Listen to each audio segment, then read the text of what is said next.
오늘 우리에게 주시는 하나님의 말씀은 요한복음 4장 43절에서 54절 말씀입니다. 하나님 말씀을 저와 여러분이 교독하시겠습니다. 신약성경 149면입니다.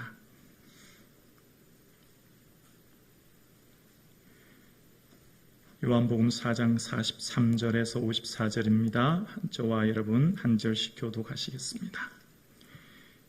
이틀이 지남에 예수께서 거기를 떠나 갈릴리로 가시며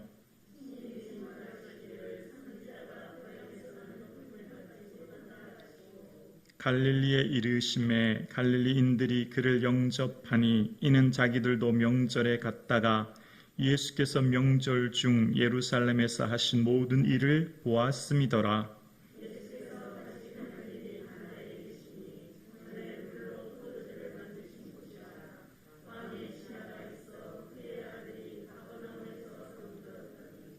그가 예수께서 유대로부터 갈릴리로 오셨다는 것을 듣고 가서 청하되 내려오셔서 내 아들의 병을 고쳐 주소서 하니 그가 거의 죽게 되었음이라.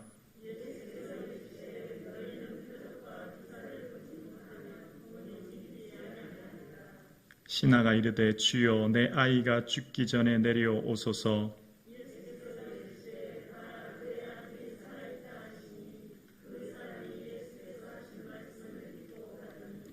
내려가는 길에서 그 종들이 오다가 만나서 아이가 살아있다 하거늘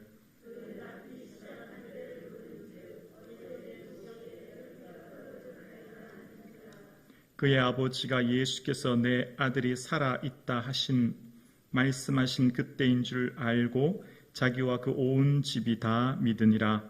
이것은 예수께서 유대에서 갈릴리로 오신 후에 행하신 두 번째 표적이니라. 아멘. 할렐루야. 아멘. 오늘 우리를 이 수요 예배의 자리로 불러주신 하나님께 감사와 찬양을 올려드립니다. 하나님을 평생 찬송하고 예배하는 그런 삶이 저와 여러분의 삶 가운데 있어질 수 있기를 주님의 이름으로 축복합니다. 아멘. 오늘 본문은 가나 혼인잔치 표적 이후에 가나 지역에서 하신 두 번째 표적이지요. 오늘 본문에 왕의 신하의 아들이 병들었음을 보게 되었습니다. 병들었더니라고 하는 것을 문법적으로 따져보면 순간적으로 잠깐 병든 게 아니라 오래전부터 병이 깊었음을 알 수 있게 되는데요. 자, 오늘 본문을 보면서 이 46절 말씀이죠. 우리 46절 말씀 다 함께 먼저 봉독하고 볼까요? 함께요. 시작. 예수께서 다시 갈릴리 가나에 이르시니 전에 물로 포도주를 만드신 곳이라. 왕의 신하가 있어 그 아들이 가버나움에서 병들었더니. 아멘. 왕의 신하의 아들이 병들었습니다. 그런데 47절 후반절에 보면 거의 죽게 되었습니다. 자, 그러면 오늘 본문을 처음 묵상하면 여러분 어떤 생각이 드시죠? 큰 문제를 왕의 신하가 만났습니다. 이 큰 문제가 무엇이냐면 아들이 병들어 죽게 된 것입니다. 맞죠? 지금 오늘 본문에 기록된 사실대로라면 오늘 왕의 신하의 가장 큰 문제는 아들이 병들어 죽게 된 것입니다. 자, 그런데 저는 오늘 본문을 다시 한번 믿음의 눈으로 한번 살펴보려고 합니다.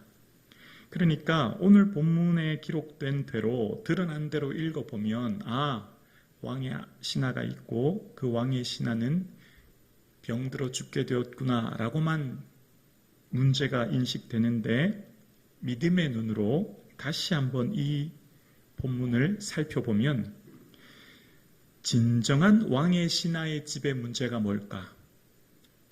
이 왕의 신하의 집안의 근본적인 문제는 뭘까?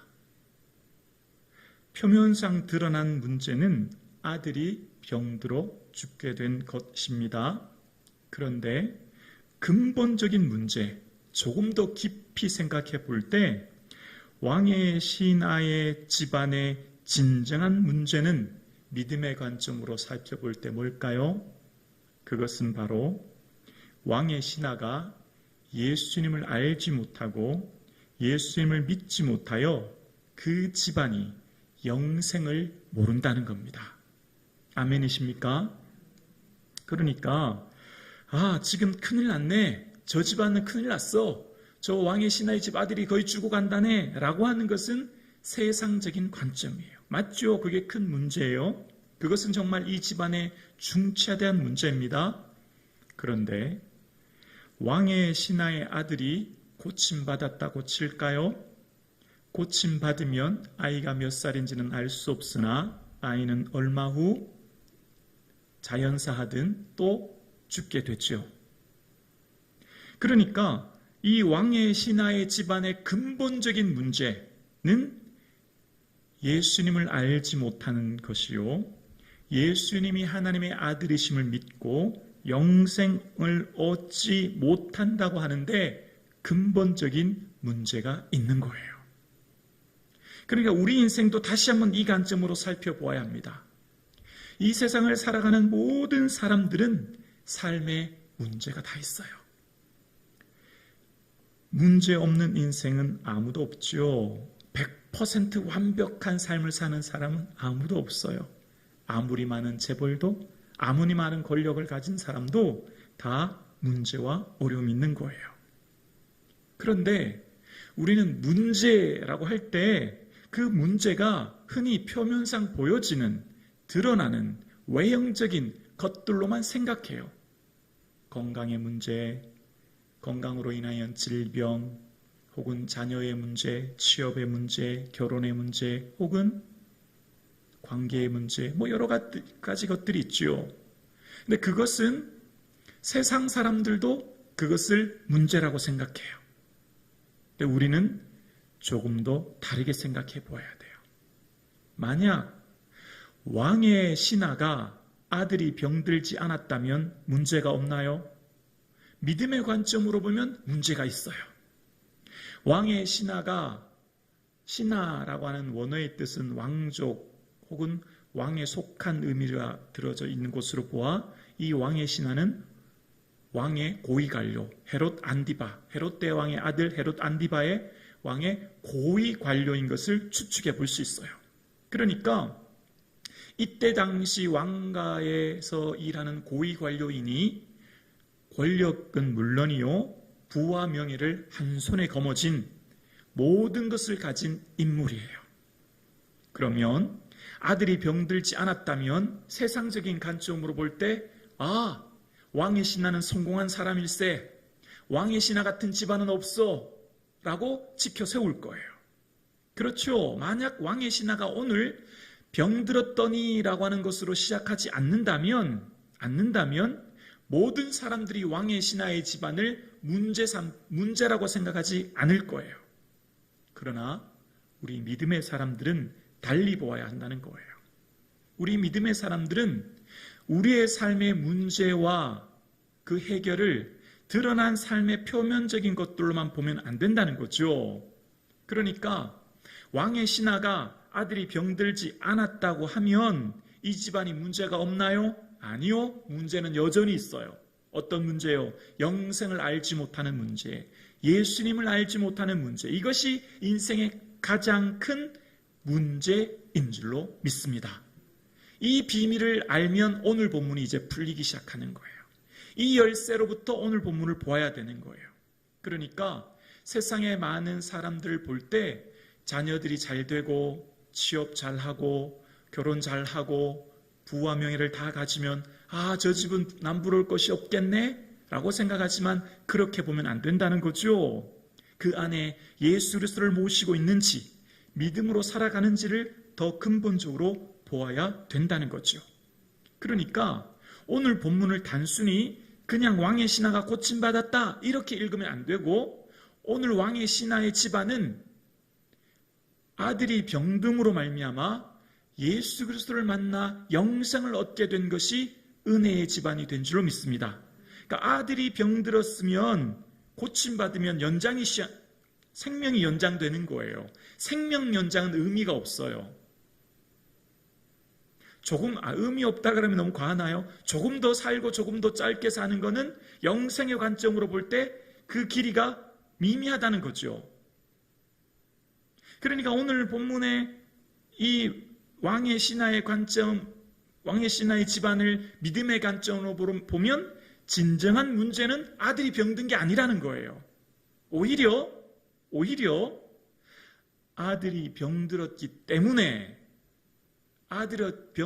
때문에 왕의 신하는 문제를 발견하기 시작했고, 오히려 왕의 신하는 그 집안이 완벽하고 모든 것을 갖춘 줄 알았는데 왕의 신하 아들이 병듦으로 말미암아 이제 예수님께 나아가게 되는 거죠.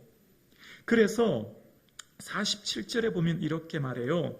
그가 예수께서 유대로부터 갈릴리로 오셨다는 것을 듣고라고 이야기합니다. 여러분, 말씀을 듣는 성도님이 복 있는 줄로 믿습니다. 요한계시록 1장 3절에 보면 이 예언의 말씀을 읽는 자와 듣는 자와 그 가운데 기록한 것을 지키는 자가 복이 있나니 라고 이야기합니다. 오늘 여기 계신 성도님, 하나님 말씀 듣는 자리에 있는 것이 복된 자리인 줄로 믿습니다. 자, 그런데 이 말씀이 들리는 성도와 들리지 않은 성도가 있다는 거예요. 말씀을 듣지만 말씀을 흘려버리고 들리지 않은 성도가 있고, 말씀이 들려져 심령에 심겨지고 아멘하여 나의 말씀으로 받아지는 성도가 있다는 거예요. 듣고라고 해서 다 듣는 게 아니라는 거예요. 그러니까 예수님께서는 천국 비유를 말씀하시면서 마태복음 13장에 보면 겨자, 씨, 누룩, 가라지 이런 비유를 하시면서 예수님이 뭐라고 말씀하셨냐면, 너희는 듣기는 들어도 깨닫지 못할 것이요 보기는 보아도 알지 못하리라. 너희 눈은 봄으로 너희 귀는 들음으로 복이 있도다 라고 말씀하십니다. 천국 비유를 말씀하시면서 그 비유를 눈으로 보고 귀로 듣는 자가 복이 있다는 거예요. 여기서 듣는다는 것은 무슨 의미죠? 그 말씀을 아멘하여 순종하여 받아들이는 사람이 복이 있다는 거예요. 그런 사람의 삶이 하나님의 은혜와 영광을 누리고 맛보게 된다는 거죠. 그러니까 오늘 왕의 신하가 예수님이 유대로부터 갈릴리로 오셨다는 것을 듣게 됩니다. 그런데 이 말을 왕의 신하만 들었을까요? 많은 사람들이 들었을 거예요. 예수님이 유대로부터 이 갈릴리로 오신단다 라고 하는 말을 수많은 사람들이 들었겠죠. 왕의 신하만 들었겠습니까? 그리고 병든 많은 사람들도 예수님이 온다는 말을 다 들었을 거예요. 그러는데 예수님이 오신다고 하는 것이 들리는 것이 복이에요. 왕의 신하는 그 귀에 예수님이 오신다는 것을 들을 수 있는 은혜를 받게 된 거죠. 사랑하는 성도님, 누구의 말을 듣느냐에 따라 인생의 방향이 결정됩니다. 누구의 말을 듣느냐에 따라 삶의 가치관이 결정되어져요. 하나님께서는 아담에게 창세기 3장에 보면 책망하실 때, 내가 내 아내의 말을 듣고 내가 먹지 말라 한 나무의 열매를 먹었은즉 땅은 너로 말미암아 저주를 받고 너는 평생에 수고하여 그 소산을 먹으리라 라고 이야기합니다. 하나님께서 아담에게 뭐라고 책망하시냐면 내 아내의 말을 듣고 라고 이야기하고 있어요. 아담이 하나님 말씀이 아니라 하와의 말을 들었고 그것 때문에 그는 삶의 고난을 겪게 된 겁니다. 우리의 인생에 누구의 말을 듣느냐가 삶의 방향을 결정하는 아주 중요합니다. 그래서 우리의 삶의 귀로 들리는 것을 잘 분별할 필요가 있는 것입니다. 사랑하는 성도님, 우리는요, 에스겔 골짜기의 마른 뼈들을 향해 너희 마른 뼈들아 여호와의 말씀을 들을지어다 라고 말씀했을 때 생기가 너희에게 들어가게 하리니 너희가 살아나리라 라고 한 말씀처럼 말씀을 들으면 그 심령이 살게 되어져요. 새롭게 되어져요. 능력을 받게 되어지죠. 그런데 세상에 수많은 말을 들어요. 수많은 이야기를 끊임없이 듣고 있어요. 그래서 우리에게는요, 듣는 기준을 잘 세워둬야 돼요. 아무거나 다 들으면 안 돼요. 그 기준이 뭐가 되어야 될까요? 믿음이라는 기준이 있어야 합니다. 믿음이라고 하는 기준으로 잘 들어야 해요. 여러분, 여러분의 삶 가운데 그런 거 경험해 보셨잖아요. 나를 칭찬하고 나를 좋다고 하고 격려하는 말은요, 그냥 쉽게 잘 잊어버리잖아요. 그런데 내게 좀 안 좋은 얘기하거나 하여튼 그런 얘기 들으면 왜 이렇게 오래 남는지 몰라요. 그렇지 않습니까? 그러니까 우리에게 들리는 많은 수많은 것들, 여러분 우리 하루에 중에서도 얼마나 많은 것을 보고 듣는지 몰라요. 그런데 무엇을 듣느냐가 그 사람이 삶의 방향을 결정하기 때문에 듣는 것을 잘 유의해야 됩니다. 그래서 우리의 삶 가운데 하나님 말씀을 유의해서 듣는 말씀의 기준이 믿음이 되어 마치 12명의 정탐꾼들이 올라가서 그 땅을 능히 취하자 이기리라 라고 하는 갈렙의 말을 듣지 않았던 사람들이 고난을 당했던 것처럼 우리가 귀담아 들어야 될 것은 말씀에 기준한 믿음의 말이고요. 비난과 정죄와 부정적인 말이 아니라 하나님 주신 믿음의 긍정적인 말을 듣고 새기고 붙들고 나아갈 수 있기를 원합니다. 그래서 요한복음 5장 24절에 예수님께서요, 내 말을 듣고 나 보내신 이를 믿는 자는 영생을 얻고 라고 이야기합니다. 말씀을 듣는 자에게 주님은 영생을 주신다는 거예요. 그래서 오늘 왕의 신화는요, 듣고 가서라고 이야기합니다. 갔다는 거예요. 자, 듣는 것은 우리 귀로 듣는 거예요. 내가 이제 어떤 소식을 들어요. 가서라고 하는 것은 행동을 말하는 거잖아요. 내가 거기에 대한 반응을 말하는 거죠. 왕의 신하는 듣고 가게 되어요. 그 행동이 뒤따라가는 거예요. 왜 행동이 뒤따랐을까요? 왜 왕의 신하는 지금 듣고 무시하지 않았을까요? 간절함이 있었기 때문에, 아들을 꼭 살려야 되기 때문에, 간절함이 있기 때문에 들은 다음 행동이 등장해요. 갔어요. 그리고 청하되라고 하는 이 청하다는 말은 원어의 뜻은요, 죄송합니다. 청하다라고 하는 뜻의 원어의 뜻은 아무것도 없는 사람이 먹을 것을 구걸하다라는 의미가 담겨져 있어요. 그러니까 어떤 의미죠? 지금 이 왕의 신하는 누구예요? 헤롯 안티파의 고위 관료예요. 신분으로 보면 매우 높은 명예와 권력을 가진 사람이에요. 그런데 이 사람이 지금 누구에게 구걸하듯 청하고 있어요? 나사렛에서 태어난 주변 변두리 같은 사람, 청년 예수에게 구걸하고 있는 모습을 발견하게 되어집니다. 지금 왜 이 왕의 신하는 신분상 아주 높은 고위 관료임에도 그 청년 예수 그리스도께 청하여 마치 아무것도 없는 사람이 먹을 것을 구걸하듯 구걸하고 있을까요?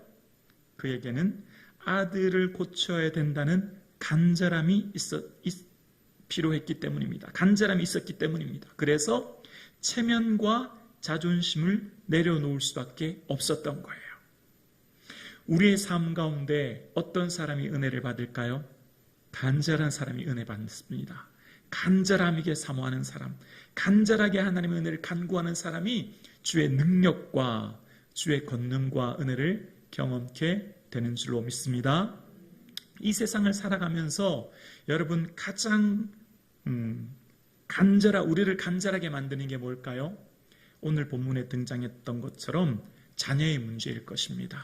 내 삶의, 내 스스로의 문제보다는 자녀의 문제가 우리를 가장 슬프고 가장 힘들게 하고 어렵게 하죠. 제가 예전에도 한번 말씀드렸죠. 여기 있는 둘째 녀석이 태어나자마자 이렇게 소아과 선생님이 회진을 도우시면서 빨리 큰 병원 가보라고 해서 폐가 잘 안 움직인다고, 기능을 안 한다고 해서 정말 하늘이 무너지는 줄 알았습니다. 겪어봐야 압니다. 막 앰뷸런스 타고 큰 병원을 이동할 때요, 정말 하나님 도와주세요, 그 기도밖에 안 나오더라고요. 그러니까 그럼에도 불구하고 하나님이 이렇게 건강하게 키워주셨습니다. 다 하나님 은혜죠. 사랑하는 성도님, 우리의 삶 가운데 오늘 본문을 다시 한번 믿음의 관점으로 볼까요? 왕의 신하의 집안에 아들이 병들었어요. 그런데 그것이 은혜가 됩니다. 그것이 하나님께 나오는, 예수 그리스도께 나오는 그 통로가 되는 놀라운 은혜를 얻게 된 거예요. 그래서 우리는요, 우리의 삶 가운데 닥쳐진 절박함, 간절함, 정말 물러설 수 없는 절체절명의 순간, 그것이 우리에게 은혜인 줄로 믿습니다. 아멘이십니까? 저에게는 간절함이 있습니다.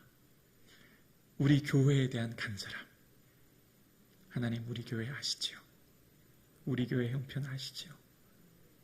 자녀들 교회 학교, 우리 연로하신 권사님들, 성도님들 한 분 한 분 살피시면 정말 말하지 못할 정말 절박함이 있어요. 저에게는 이 절박함이 있어요.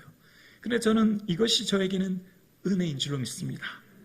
왜냐하면 제게는 이 절박함이 있기 때문에 더 예수님께 매달리게 되거든요. 예수님 의지하게 되거든요. 예수님만 의지하는 거예요. 그냥 예수님께 무조건 엎드리는 거예요. 왜냐하면 제게 능력이 없기 때문에.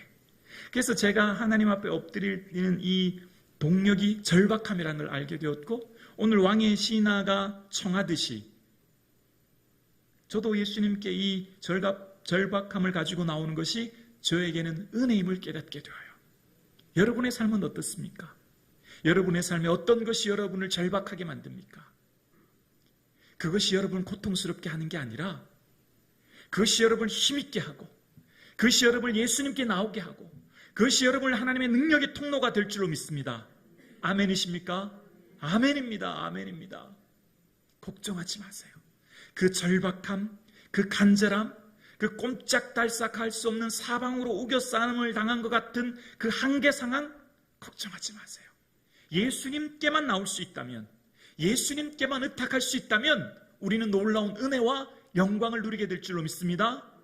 예수님께 나올 수만 있다면 그 절박함은 우리에게 큰 복이 되는 것입니다. 그래서 사랑하는 성도님, 오늘 저와 여러분의 삶 가운데 만난 그 절박함이 우리에게 놀라운 영광이 될 줄로 믿습니다. 그래서 예수님께서는요, 48절에 뭐라고 하시냐면, 예수께서 이르시되 너희는 표적과 기사를 보지 못하면 도무지 믿지 아니하리라 라고 말씀하십니다. 아니, 예수님께서 그냥 알았다, 고쳐주겠다 하시든지 내려가서 하겠다 하시든지 이렇게 하시면 좋은데, 갑자기 표적과 기사를 보지 못하면 도무지 믿지 아니하리라 라고 하시면서 거절하는 듯한 느낌을 받게 되는 거예요. 그러니까 예수님께서는 지금 이 말씀을 통해서 이 누가복음에서 끊임없이 이야기하고 있는 것, 주제가 바로 보지 않고 믿는 믿음이 복되다, 이제 그 말씀하고 계신 거거든요. 그러면서 예수님께서는 이어서 뭐라고 하셨냐면 49절에 보면, 신하가 이르되 주여 내 아이가 죽기 전에 내려오소서라고 다시 한 번 더 간청해요. 지금 보면 예수님께 첫 번째 47절에 간청했어요. 그런데 예수님께서 다른 말씀을 하세요. 그런데 이 신하가 어떻게 해요? 포기하거나 다른 맘 먹거나 다른 방법을 쓰지 않아요. 예수님께서 안 고쳐주시네, 안 되네, 나 그냥 가야 되겠다, 혹은 내가 왕의 신하인데 감히 나를 무시해? 라고 어떻게 그렇게 하든지 그런 모습 전혀 없이 한결같아요. 다시 또다시 부탁하는 거예요. 딴 맘 먹지 않아요. 한 번 더 또다시 부탁하는 거예요. 주여 내 아이가 죽기 전에 내려오소서. 간절함은 포기하지 않게 만들어요. 간절함은 포기할 수 없어요. 왜냐하면 예수님이 병자를 고치셨다는 것을 안 이상 예수님만이 해결할 책임을 알기에, 왜냐하면 이 병들었더니라고 하는 이 헬라어 문법상 미완료를 쓰고 있고, 이것이 병이 오래됐기 때문에 아마 이 왕의 신하는 의사나 혹은 사람이나 다른 여러 방법을 써봐도 안 됐다는 것을 그는 알기 때문이에요. 그러니까 지금 절박함은 포기하거나 혹은 다른 맘 먹지 않게 만드는 거예요. 그랬더니 예수님이 뭐라고 하시냐면 50절에 예수께서 이르시되 가라 내 아들이 살아있다 하시니 그 사람이 예수께서 하신 말씀을 믿고 가더니 라고 이야기합니다. 자, 조금 전에 47절에는 듣고 가서라고 했는데 이번에는 믿고 가더니라고 이야기합니다. 조금 전에는 듣고 갔고 이번에는 믿고 가요. 조금 전에는 사람들의 말을, 소문을 들은 거죠. 사람들이 예수님이 병자를 고치신다라고 하는 것을 듣고 왔어요. 그런데 이번에는 믿고 가요. 왜 믿게 되었죠?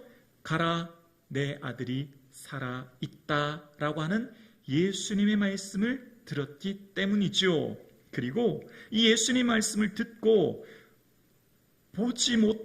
표적과 기사를 보지 못하면 도무지 믿지 아니하리라 라고 하는 말씀을 통해 표적과 기사 없이도 예수님 친히 가지 않으셔도 예수님 말씀으로만 고칠 수 있으시다 라고 하는 것을 믿고 그는 가게 되었다는 거예요.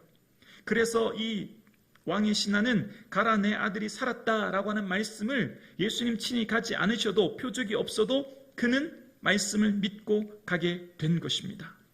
그래서 그의 삶 가운데 믿고 간 삶으로 놀라운 은혜를 경험하게 되었습니다. 사랑하는 성도님, 하나님 말씀이 오늘 나의 말씀으로 믿어지는 은혜가 있기를 주의 이름으로 축원합니다.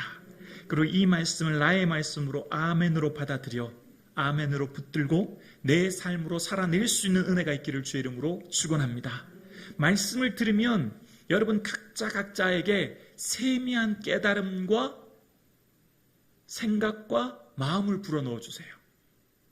저는 다 알지 못하지만 여러분이 말씀을 들으면서 성령님이 터치해 주시는 수많은 깨달음과 생각이 파도처럼 밀려와요. 그것을 붙들어야 합니다. 그리고 결단하셔야 됩니다. 무시하지 마시고, 여러분 지금도 여러분 생각과 머릿속에 성령님이 주시는 생각이 있어요. 그것을 붙들어야 돼요. 무시하지 마시고, 그리고 성령님이 어떻게 감동을 주시면 순종하셔야 돼요. 나아가셔야 돼요.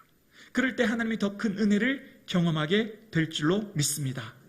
그래서 오늘 본문을 통하여서 왕의 신하의 표적, 그리고 길을 가면서 그 고치신 때가 언제인지를 알고 그 제7시는 오후 1시지 않습니까? 그래서 온 가족이 믿게 되었습니다. 그래서 이것이 두 번째 표적이 되었다라는 것입니다. 여러분, 표적이라고 하는 것은 예수 그리스도께서 하나님의 아들이심과 그를 믿을 때 영생을 얻게 된다고 하는 사인이에요. 사인. 우리로 말하면 표지판. 운전을 할 때 교통 표지판 있죠? 부산으로 가라, 서울로 가라, 이런 표지판이요. 그러니까 이 표적은 표적 자체로만 보면 안 돼요. 표적 자체로만은 큰 의미가 없고, 표적이라고 하는 헬라어 원어 세메이온이라고 하는 단어는 무언가 더 큰 것을 가르치는 표지판이 되는 거예요. 그러니까 오늘 왕의 신하의 아들을 고쳐주신 것, 말씀으로 왕의 신하를 고치신 것은 단순히 왕의 신하의 아들이 고침받았다라고만 알면 안 되고, 왕의 신하의 아들이 예수님 말씀을 믿고 아들이 고침받고 그 집안이 믿음으로 영생을 얻게 되었구나라고 하는 것을 통해 예수님을 보아야 된다는 것이죠. 그러니까 우리 삶 가운데 표적, 기사, 능력을 경험할 수 있기를 주 이름으로 축원합니다. 오늘날도 성삼위 하나님께서, 성령님께서 우리와 함께 하시고 육체의 질병을 치유하시거나 환상과 기적과 능력과 은사들을 주십니다. 그런데 우리가 또 한 번 기억하셔야 돼요. 표적 그 자체로만 너무 거기에만 관심을 기울이시면 안 되고, 표적을 통해 뭘 말씀하시는지, 바로 표적을 통해 말씀하시는 예수 그리스도를 보아야 되지요. 표적을 통해 말씀하시는 예수 그리스도를 통한 영생을 보아야 된다는 겁니다. 그래서 여자가 낳은 자 중에 가장 큰 자가 누구예요? 세례 요한이죠. 세례 요한은 그의 삶을요, 요한복음 10장에 보면 많은 사람이 왔다 말하되 요한은 아무 표적도 행하지 아니하였으나 요한이 이 사람을 가리켜 말한 것은 다 참이라 하더라.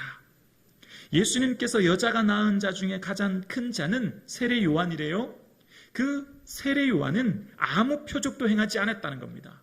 그러니까 표적이 많고 표적이 있으면 믿음이 있고 큰 사람, 없으면 없는 사람, 이런 기준으로 생각하면 안 된다는 거죠. 표적은 하나님이 주신 은혜일 뿐인 거예요. 그래서 사도 바울이 고린도전 후서 12장에 보면 사도의 표된 것은 내가 너희 가운데 모든 참음과 표적과 기사와 능력을 행한 것이라 라고 이야기하면서 맨 처음에 뭘 말하냐면 모든 참음과란을 먼저 말해요. 사도의 표된 것은 너희 가운데 모든 참음과 인내를 제일 먼저 얘기하는 거예요. 그러니까 사도의 표된 것은 표적과 기사보다 더 우선시한 것이 참음, 즉 인내라는 거예요. 그러니까 우리 삶 가운데 하나님께서 당장 내 삶의 표적과 기사와 환상과 능력을 주시면 아멘이요? 혹 그것이 없다고 해도 낙심할 필요가 없는 거예요. 결국은 우리가 이 말씀을 통해, 오늘도 말씀을 통해 병자를 고치셨듯이 그것보다는 말씀 붙들고 의지하는 삶을 사실 수 있기를 주 이름으로 축원합니다. 오늘 본문 요한복음에 보면 표적을 통하여 온 집안이 믿게 되었지요. 표적은 예수님을 믿는 첫 단추, 시작이 되어요. 아주 중요해요.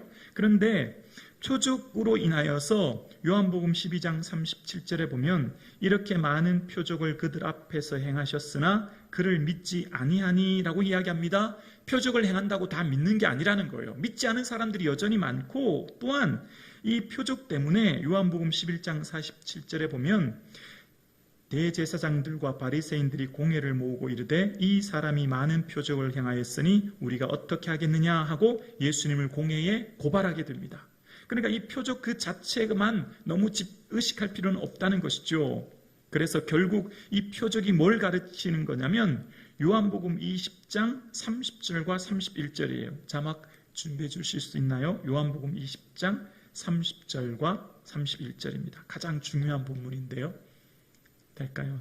예. 우리 함께 고백할까요?